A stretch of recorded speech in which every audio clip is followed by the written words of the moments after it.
दिन आप समझ पाएंगे कि इस घर में आज जो कुछ भी हुआ है ना, वो एक साजिश है, फैमिली पॉलिटिक्स है। मुझे दोषी ठहराया गया है, लेकिन मैं इन सब के लिए जरा भी जिम्मेदार नहीं हूं।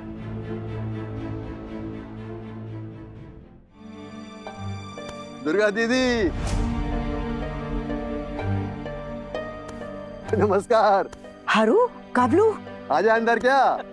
हाँ हरू, गाबलू, अब ऐसे अचानक? अरे आपको न्योता देने आए हैं, आपकी भतीजी की शादी है, भूल गई क्या? अरे नहीं गाबलू, कैसे भूलूंगी। बैठना। वैसा है, आप लोग न्योता देने आए तो बहुत अच्छी बात है, लेकिन न्योता है ना, आप अपनी बड़ी बहन और घर की बहुओं को ही दीजिएगा।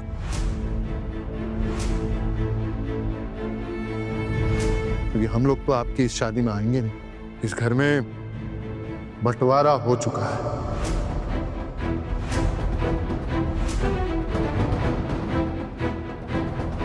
क्या? सुनाई नहीं दिया आपको? या मैंने किसी और भाषा में कहा? आपकी दीदी और हमारा चूल्हा आपसे अलग हो गया। इन लोगों के साथ हमारा अब कोई रिश्ता नहीं रहा।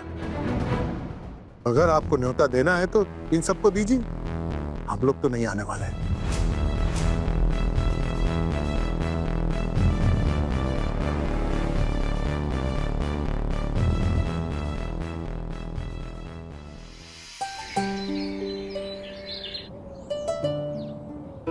ए मजली, तूने जो काम किया कल वो ठीक था क्या रे?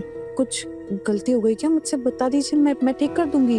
अरे तूने जो पोल्टू को इतनी उल्टी सुल्टी बातें सुनाई हैं, अब मुझे नहीं लगता वो दोबारा तेरे साथ गृहस्थी बसाएगा।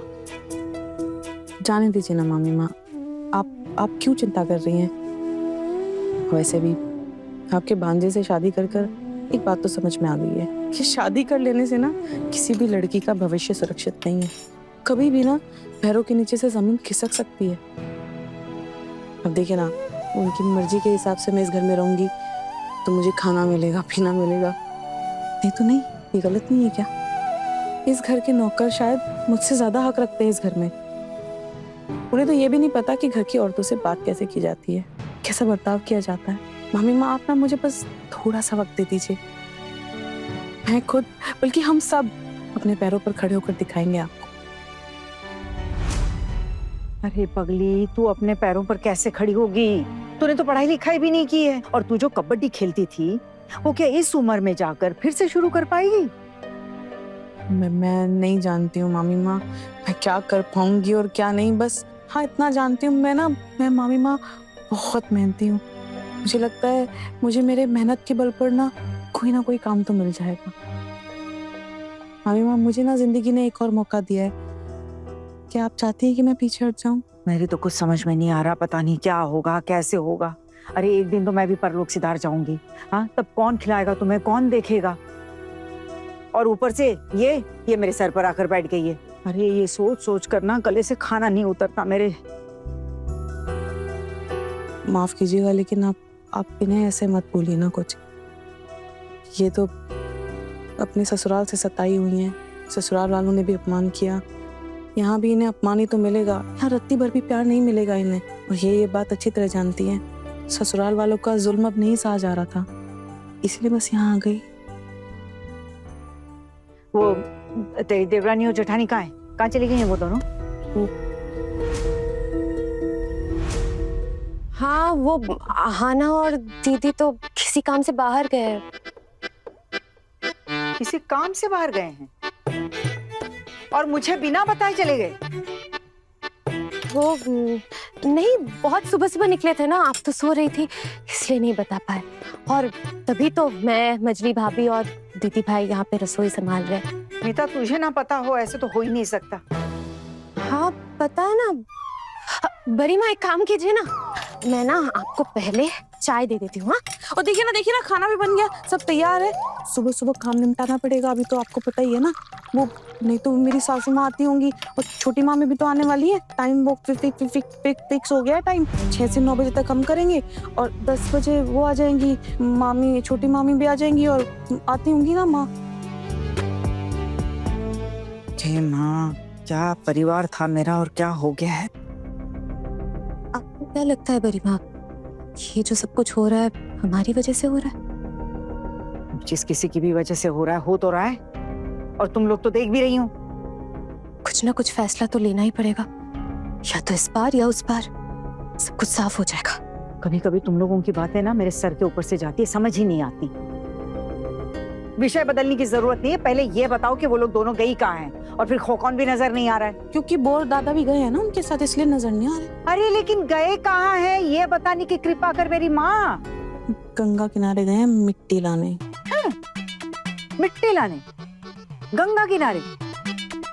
और गंगा किनारे से मिट्टी लाकर क्या करेंगे? माँ, आपको याद है बचपन में आप हमें मिट्टी के गुड्डे गुड़िया बनाकर देती थी? आहाना ने बताया कि अब आप फिर से वो गुड्डे गुड़िया बनाओगी और आपकी बनाई हुई गुड्डे गुड़िया हम बेचेंगे। माँ, आपके इस काम में मैं भी आपका साथ दूंगी। आपने बचपन में सिखाया था ना मुझे मूर्तियां बनाना, बस थोड़ी सी प्रैक्टिस की जरूरत है, मैं पक्का कर लूंगी। ये क्या अंट-शंट बातें हो रही हैं? अब क्या हम लोग यहाँ पर मूर्तियों की फैक्ट्री लगाएंगे और उन फैक्ट्री के भरोसे हमारा गुजारा होगा? ये कहना चाह रही हो तुम लोग? अरे लोग हंसेंगे मोहल्ले वाले।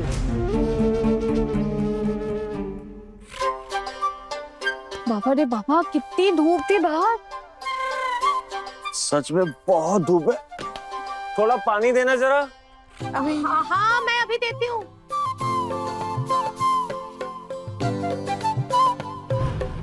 माँ, वो आप सो रही थी ना, इसलिए सुबह सुबह आपको बुलाया नहीं, हम गंगा मिट्टी लेकर आए।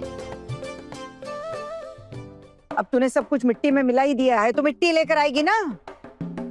हाँ माँ, मिट्टी लेकर आई हूँ, और इस मिट्टी को सोना आप बनाएंगी। और याद है, आपने हमें कहा था कि आप भी मूर्तियां बनाने के काम में हाथ बटाएंगी, इसलिए तो लेकर आई हूँ। अब माँ देखिए, कुछ ना कुछ तो करना ही पड़ेगा ना। अब और इसके सिवा और कर ही क्या सकते हैं? कोई ना कोई तरीका तो निकालना ही पड़ेगा। और माँ, वो दादा भाई भी हमारे साथ हाथ बटाएंगे इस काम में। अब हम उन्हें और जॉब नहीं करने देंगे। अब तू ही तय करेगी घर में कौन क्या क्या करेगा। नहीं माँ, मेरी इतनी भी औकात नहीं है। मैं जो कुछ भी करूंगी आपकी परछाई तले ही करूंगी। अब देखिए ना माँ, दादा भाई खाता संभालते हैं दुकान का, फिर भी लोग उन्हें कितनी छोटी नजरों से देखते हैं। और उनके मालिक, वो तो दिन रात बस उन्हें सुनाने के लिए लगे रहते हैं। तो दादा भाई की उम्र भी हो गई है। दादा भाई कितने मेहनती हैं, ईमानदार हैं, इज्जतदार हैं। वो कब तक ऐसे बेवजह लोगों की खरी खोटी सुनते रहेंगे माँ? वो हमारे साथ घर में बैठ के हमारे इस काम में हाथ बटाएंगे तो अच्छा ही है ना। और फिर हम बहुओं को तो इस काम को लेके आना जाना पड़ेगा ही। अब अगर ऐसे में दादा भाई हमारे साथ रहेंगे तो हमारा भी काम आसान हो जाएगा। सपने देखते देखते सीधे आसमान पहुंच गई हो। पर गरिमा, सपने तो हमेशा बड़े ही देखने चाहिए, है ना? हाँ, और एक कहावत भी है ना, सपने में बनाए हुए पुलाव में घी डालने में कंजूसी कैसी। माँ, जब सपने देख ही रहे हैं तो बड़े बड़े सपने देखते हैं। जरूरी नहीं है कि सारे सपने पूरे हों, लेकिन कुछ तो जरूर पूरे होंगे ना माँ। आप हमें मूर्तियां बनाना सिखाएंगी ना? क्या पता छोटी बहू, मुझे तो कुछ समझ नहीं आ रहा।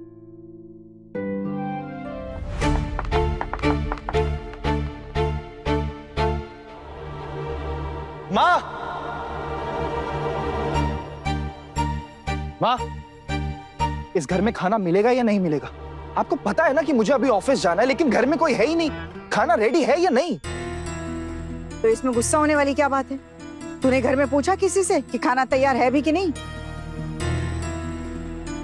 अर्जुन भैया, खाना तैयार हो गया है आपका, मैं अभी लगा देती हूँ। किससे पूछूं माँ? घर की बहुएं तो बाहर चली गई थी सुबह सुबह। किससे पूछता मैं? कौन था यहाँ? एक सेकंड, घर में 2 नहीं 4 बहुएं हैं, और 2 बहुएं घर पर ही थी, और माँ भी तो है ना सब देखने के लिए। तो फिर आपने अचानक ऐसा कैसे सोच लिया कि आप ऑफिस के वक्त निकलेंगे और आपको खाना नहीं मिलेगा? आपको मुझे ज्ञान देने की जरूरत नहीं आना। अरे नहीं नहीं नहीं नहीं नहीं, आप लोग तो खुद बड़े ज्ञानी गुणी लोग हैं। मैं भला आप लोग को ज्ञान कैसे दूंगी? शोभा थोड़ी ना देता है मुझे। आना, आप ना अपनी हाथ पार कर रही हो। अगर एक बार और ऐसी गलती करी आपने जिससे आपकी हद पार हुई तो आपका भी वही हाल होगा जो मंजली भाभी का हुआ। मंजली भाभी का हुआ। मंजली भाभी का हुआ।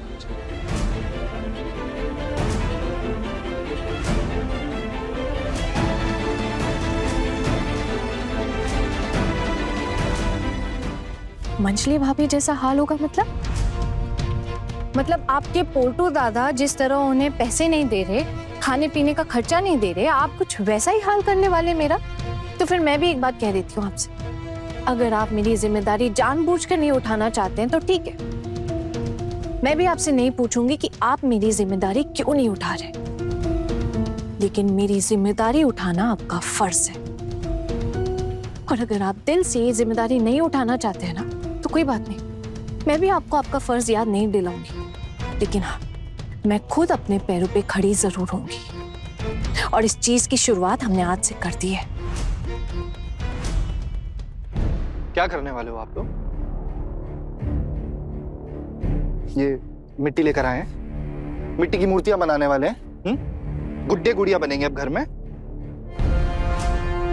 अगर ये यहाँ घर पे बैठकर मूर्तियां बनाएं तो इसमें तुझे क्या दिक्कत है? हाँ दादा, सही कह रहे हैं आप। मैं ऐसी लड़की के साथ शादी करना चाहता था जो शादी के बाद मूर्तियां बनाने का काम करे। छोटू, आपके दादा भाई भी दुकान पे खाता लिखते हैं, तो आपको इनका परिचय करवाने में शर्मिंदगी महसूस होती है? फिर अगर हम घर पे मूर्ति बनाने का काम करते हैं तो इसमें क्या गुनाह हो जाएगा? अभी क्या हो गया आपको? आप कब से ऐसी बातें करने लग गई?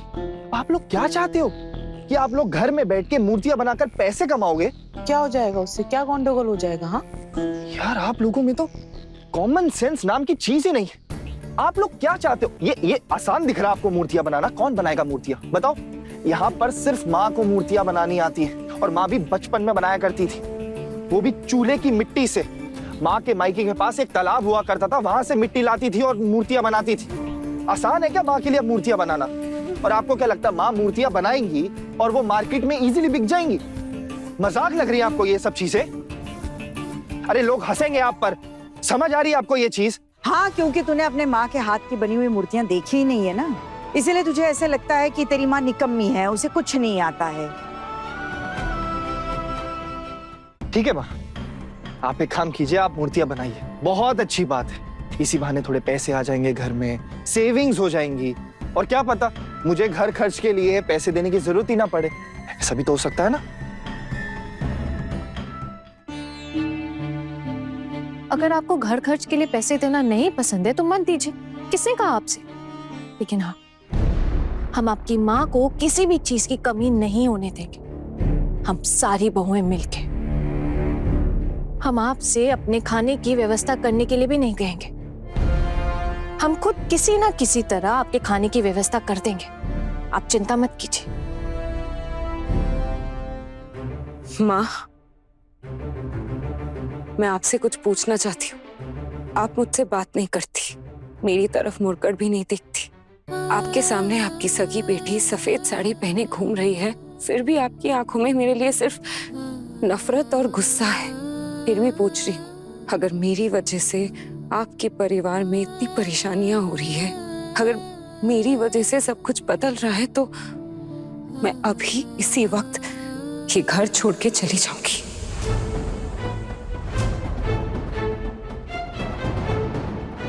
नहीं दीदी भाई, आप कहीं नहीं जाएंगी, आपको कहीं भी जाने की कोई जरूरत नहीं है। ये घर सिर्फ आपके भाई का नहीं है, इस घर पे जितना हक आपके भाई का है उतना आपका भी है। मैं जिंदा हूं अभी, जिस हालात में तू वहां रहती थी, ये जानते हुए मैं तुझे वहां वापस भेजूंगा क्या? इतना पत्थर दिल समझा है क्या मुझे तुमने? और अगर इस घर में हम बहुओं के लिए जगह है तो तेरे लिए भी जगह है मिली।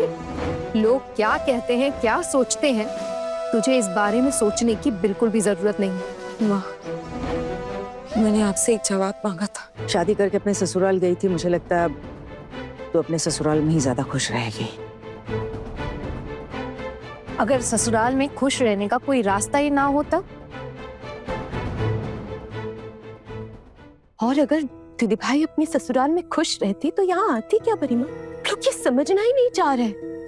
मैं जानती हूँ कि इस घर में सब लोग यही चाहते हैं कि दीदी भाई ये घर छोड़कर चली जाए, और आप भी यही चाहती है। हम सब तो पराए हैं, और पराए होने के बावजूद भी दीदी भाई को इस हालत में नहीं छोड़ पा रहे। पता है क्यों? क्योंकि हम भी औरत हैं, और हम ये भी जानते हैं कि हमारे साथ भी ऐसा ही हो सकता है। जैसे अभी अभी अर्जुन भैया ने साफ साफ कह दिया कि हना का हाल भी मछली भाभी जैसा ही होगा। मतलब किसी भी एक दिन वो भी पोल्टू दादा जैसे पैसे देना बंद कर देंगे। पर आप भूल गए अर्जुन भैया, आना हम जैसी नहीं है, वो पढ़ी लिखी है, वो खुद अपना रास्ता तय कर सकती है। हम लोग तो पढ़े लिखे नहीं है, इसीलिए बस ये मूर्तियां बनाकर अपना पेट पालना चाहते हैं। क्योंकि इतने दिनों में आना से एक बात सीखने को मिली है मुझे कि कोई भी काम छोटा नहीं होता।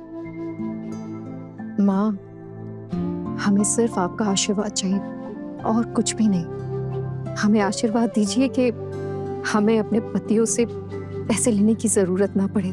आशीर्वाद दीजिए कि जो काम हम करने जा रहे हैं उसमें हम खरे उतरे। आशीर्वाद दीजिए कि जिन लोगों ने आज तक हम पर इतने जुल्म किए हैं उन लोगों को ये बात अच्छे से समझ में आ जाए कि कमजोर नहीं है हम। अगर तुम लोग तरक्की करोगी ना तो सबसे ज्यादा खुशी मुझे ही होगी। लेकिन अगर तुम लोग ये सोचती हो कि सारी मूर्तियां बनाकर तुम लोग बाजार में बेचोगे और उसे घर घर चलाओगे, तो अब इतना मुझसे नहीं हो पाएगा। बड़ी अब मेरी उम्र हो गई है, अब पहले जैसा काम नहीं हो पाएगा मुझसे। उतनी ताकत भी नहीं रही मेरे शरीर में, फिर ये सब अकेले नहीं कर सकती हूँ मैं। हाँ, लेकिन छोटू ने जो कहा कि लोग हम पर हंसेंगे, तो उसे मैं दिखाना चाहती हूँ कि लोग हंसने की बजाय हम पर गर्व करेंगे।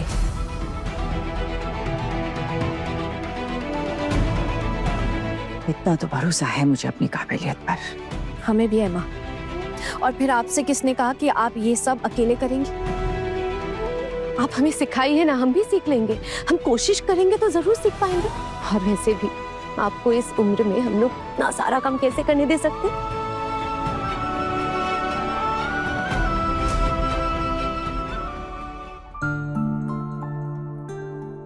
माँ, आपने मेरे सवाल का जवाब नहीं दिया। मैं चली जाऊं क्या? छोटी बहू, कह दो इससे सफेद साड़ी पहनी है तो नियमों का पालन करना होगा। तुम इसके खाने पीने का देख लेना, कुछ फल काट कर दे देना।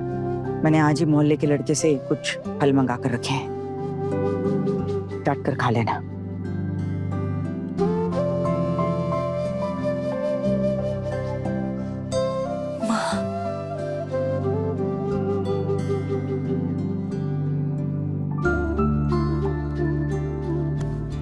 कहा था ना मैंने, हमारी दुर्गा माँ असल में हमारी माँ दुर्गा है। हम सबके जीवन में ना, हम सबको जीते जागते साक्षात दुर्गा माँ मिली है। अब आप ही बताइए भला, हम सबसे ज्यादा खुशकिस्मत और कोई हो सकता है क्या भला?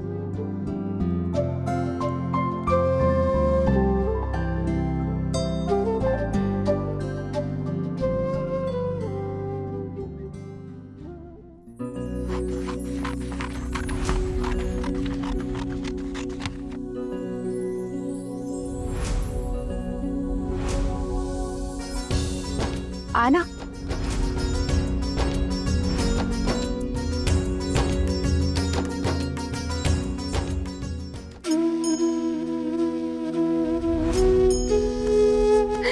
माँ देखिए जरा, ये देखिए मैंने गुड़िया के लिए ना साड़ी बनाई है।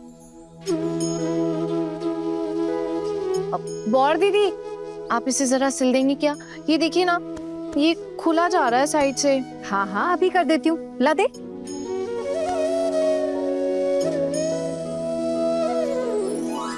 देखिए ना आप सब,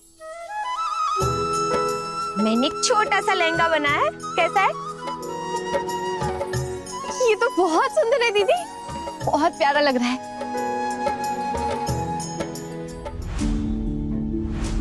अरे दीदी भाई, आप क्यों आग के पास बैठी हैं? देखिए आपको तकलीफ होगी, आप वैसे भी कुछ खा पी नहीं रही हैं। आप प्लीज आग के पास मत बैठिए।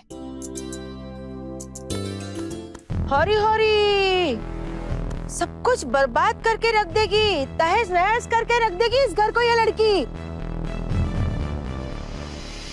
आपको अब किस बात से परेशानी हो रही है? जहाँ भी हम काम करते हैं आप उछल उछल कर क्यों कूद पड़ती हैं उसमें? किस बात से दिक्कत हो रही है आपको? देखिए देखिए आप सब क्या हो रहा है, किस तरह का पाप हो रहा है यहाँ पर। इसके पति का श्राद्ध भी अभी तक खत्म नहीं हुआ है और ये आग के पास बैठकर ये सब कर रही है। देख रहे हैं आप सब, देखो देखो ये सब क्या कर रही है ये। ऐसा भी है क्या ठाकुर जी? मुझे तो पता नहीं था कि आग के पास नहीं बैठना चाहिए था। ऐसा तो कुछ याद नहीं आ रहा मुझे। क्यों भाभी, आपको याद नहीं है जब आप विधवा हुई थी, जब तक श्राद्ध खत्म नहीं हुआ था, आपने आग को हाथ लगाया था क्या?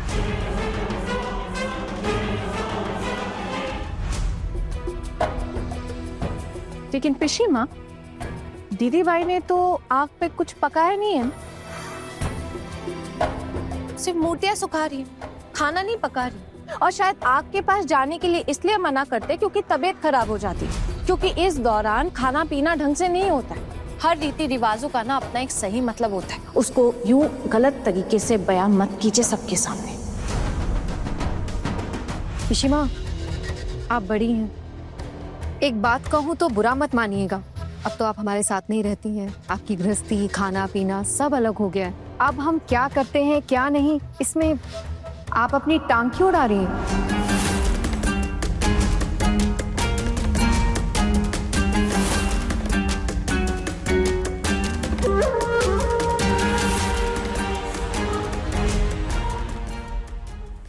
इस घर में रहती है जबकि आपका इस घर पे कोई हक भी नहीं है। इतनी हिम्मत बढ़ गई है ना तुम लोगों की।